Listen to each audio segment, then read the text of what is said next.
نحمده ونصلي على رسوله الكريم اما بعد فاعوذ بالله من الشيطان الرجيم بسم الله الرحمن الرحيم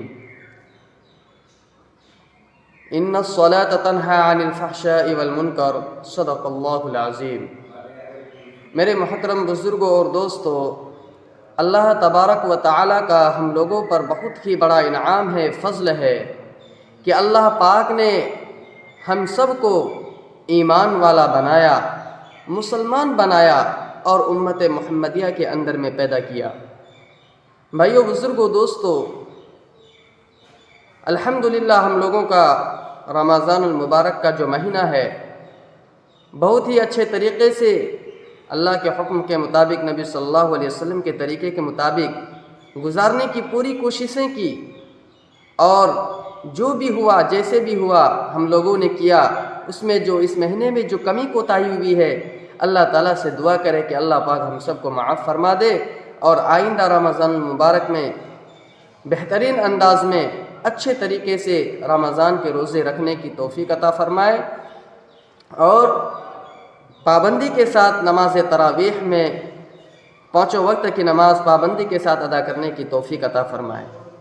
ہم لوگوں نے عید کی نماز ادا کر لی ہے الحمدللہ، لیکن جس طریقے سے جو ماحول ہمارے رمضان المبارک میں جو ماحول ہماری مسجدوں میں نظر آتے تھے، مقتدیوں کی تعداد بہت زیادہ تھی، لیکن جیسے ہی عید کی نماز پڑھی اور ظہر کی نماز سے غائب ہونے لگ گئے۔ بھائیو، بزرگوں، دوستو، صرف رمضان میں نماز اللہ پاک نے نہیں دیا ہے، ہمیں تو ساری زندگی نمازیں پڑھنی ہے۔ تمام امت مسلمہ پر نماز فرض ہے، ہر وقت ہمیں نماز پڑھنی ہے، صرف رمضان میں نہیں۔ صرف جمعہ کی نماز کو جمعہ کے دن صرف ہمیں نماز نہیں پڑھنی، بلکہ ہمیشہ ہمیں اللہ کی عبادت کرنی ہے، 5 وقت نماز پابندی کے ساتھ ادا کرنا ہے۔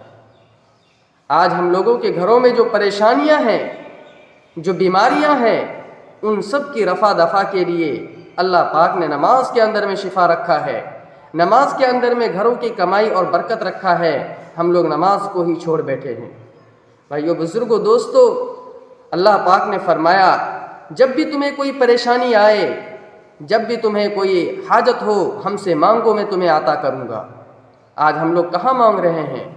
جب ہمارے نبی صلی اللہ علیہ وسلم نماز کو عرش سے لے کر کے زمین پر آئے تھے اور صحابہ کرام کو خوشخبریاں دی تھی کہ آج اللہ پاک نے ہمارے امت پر 5 نمازیں فرض فرمائی ہے، تو تمام صحابہ کرام جھوم اٹھے تھے کہ سبحان اللہ، اب تو نمازوں کے ذریعے ہم ہر مشکل آسان کر لیں گے، اب تو ہمیں خدا سے مانگنے کا واسطہ اور وسیلہ مل گیا۔ نماز جنت حاصل کرنے کا ذریعہ ہے، نماز رضا الہی حاصل کرنے کا وسیلہ ہے، نماز رسول کی محبت حاصل کرنے کا واسطہ ہے۔ میرے بھائیو، بزرگوں، دوستو، اللہ پاک نے سارے احکام کو فرش پر نازل فرمایا، زکوٰۃ کو فرش پر نازل فرمایا، روزے کو فرش پر نازل فرمایا، ایمان کو فرش پر نازل فرمایا، لیکن جب نماز کی باری آئی تو رب کائنات نے اپنے محبوب محسن انسانیت صلی اللہ علیہ وسلم کو عرش پر بلا کر کے یہ نماز دیے تھے اور عطا کیے تھے۔ تو بھائیو، بزرگوں، دوستو، کوئی متقی نماز کے بغیر متقی نہیں ہو سکتا ہے، کوئی ولی نماز کے بغیر ولی نہیں ہو سکتا ہے، کوئی قطب نماز کے بغیر قطب نہیں ہو سکتا ہے، کوئی ابدال نماز کے بغیر ابدال نہیں ہو سکتا ہے، کیونکہ نماز ہمارے نبی صلی اللہ علیہ وسلم نے بھی ادا کی ہے، صحابہ کرام نے بھی نماز کی پابندی کی، تابعین نے بھی نماز پر دعامت کی، تبع تابعین نے کبھی ترک نماز نہیں کیا، ائمہ مجتہدین نے بھی نماز کو پکڑے رکھا ہے، اولیاء کرام نے بھی نماز کو اختیار کیا ہے۔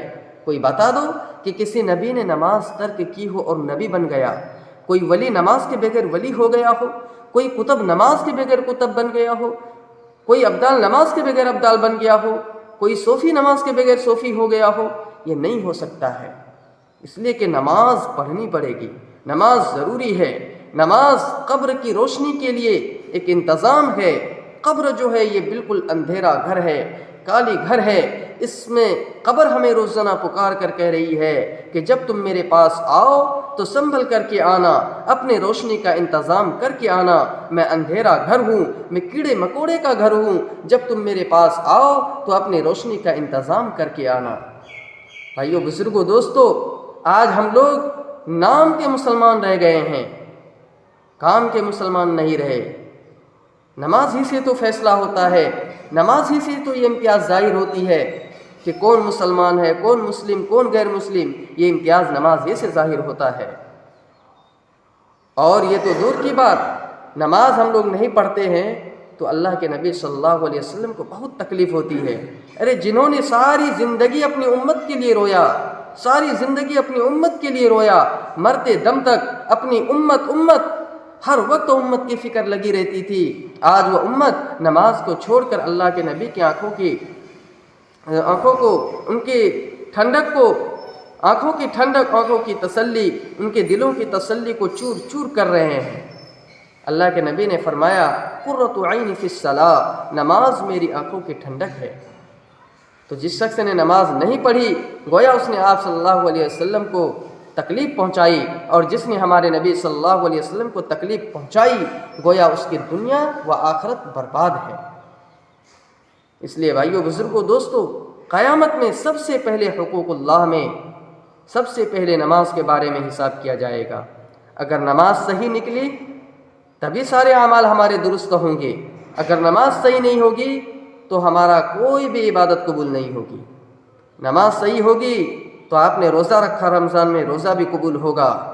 نماز صحیح ہوگی، آپ نے زکوٰۃ دی ہے، زکوٰۃ قبول کی جائے گی۔ اگر آپ نے نماز ادا کی، نماز کو نہیں پڑھا تو آپ کا کوئی بھی اعمال قبول ہونے والا نہیں ہے، سب اعمال بیکار ہو جائے گا، رائے گاں ہو جائے گا۔ آج کے دور میں بہت خوبصورت عالیشان مسجدیں تعمیر کی جاتی ہے، لیکن اس میں اللہ کو یاد کرنے والے بہت کم نظر آتے ہیں، اس کو آباد کرنے والے بہت کم نظر آئیں گے۔ تو کسی شاعر نے کہا ہے، پہلے مسجدیں تھی کچی تو پکے تھے نمازی، پہلے مسجدیں تھی کچی تو پکے تھے نمازی، آج مسجدیں ہیں پکی تو کچے ہیں نمازی۔ میں آخر میں ایک واقعہ سنا کر کے اپنی بات کو میں ختم کرتا ہوں۔ حضرت عمر رضی اللہ تعالیٰ عنہ کے زمانے میں، جو خلفائے راشدین میں سے ہیں، دوسرے نمبر کے خلیفہ ہیں، تو حضرت عمر رضی اللہ تعالیٰ عنہ کے دور میں ایک بڑھیا کا تیل زمین پر گر جاتا ہے۔ وہ بڑھیا دربار امیر المؤمنین میں حاضر ہوتی ہے اور مطالبہ کرتی ہے کہ اے امیر المؤمنین، زمین نے ہمارا تیل چوس لیا ہے، زمین نے ہمارا تیل چوس لیا ہے، لہٰذا ہمیں واپس کر دیجئے۔ تو امیر المؤمنین ایک پرزہ لیتے ہیں اور اس پر کچھ لکھتے ہیں اور کہتے ہیں کہ اس پرزے کو اس جگہ پر رکھنا جہاں تمہارا تیل گر گیا ہے۔ وہ بڑھیا ایسا ہی کرتی ہے تو سارا زمین سارا تیل اگل دیتی ہے۔ تو وہاں جتنے بھی لوگ ہوتے ہیں تمام لوگ حیرت زدہ ہوتے ہیں کہ یہ کیا ماجرا ہے۔